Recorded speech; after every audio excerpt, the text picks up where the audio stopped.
From the PEP Radio Newsroom, we have this news from the FAA. The Federal Aviation Administration said Sunday it's lifting all restrictions on commercial flights that were imposed on 40 major airports during the country's longest government shutdown. Airlines can resume their regular flight schedules beginning Monday at 6 a.m. Eastern Time, the agency said. The announcement was made in a joint statement by Transportation Secretary Sean P. Duffy and the FAA Administrator Bryan Bedford. Citing safety concerns as staffing shortages grew at air traffic control facilities during the shutdown, the FAA issued an unprecedented order to limit the traffic in the skies. It had been in place since November 7th, affecting thousands of flights across the country. Impacted airports include large hubs in New York, Chicago, Los Angeles, and Atlanta.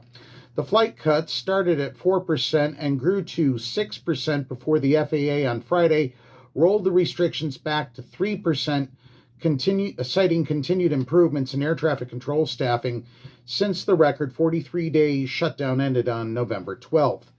The number of flights canceled this weekend was at its lowest point since the order took effect and was well below the 3% cutoffs FAA was requiring for Saturday and Sunday.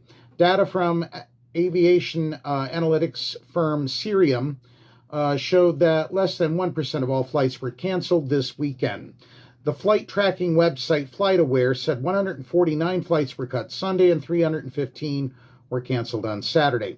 The FAA statement said an agency safety team recommended the order be rescinded after detailed reviews of safety trends and the steady decline of staffing trigger events in air control facilities.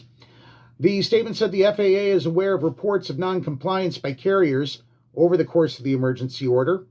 The agency is reviewing and assessing enforcement options, but it did not elaborate. Cancellations hit their highest point November 9th when airlines cut more than 2,900 flights because of the FAA order, ongoing controller shortages, and severe weather in parts of the country. Conditions began to improve throughout last week as more controllers returned to work, amid news that Congress was close to a deal to end the shutdown. That progress also prompted the FAA to pause plans for further rate increases. That's what we know for now. From the PEP Radio Newsroom, I'm David Moore.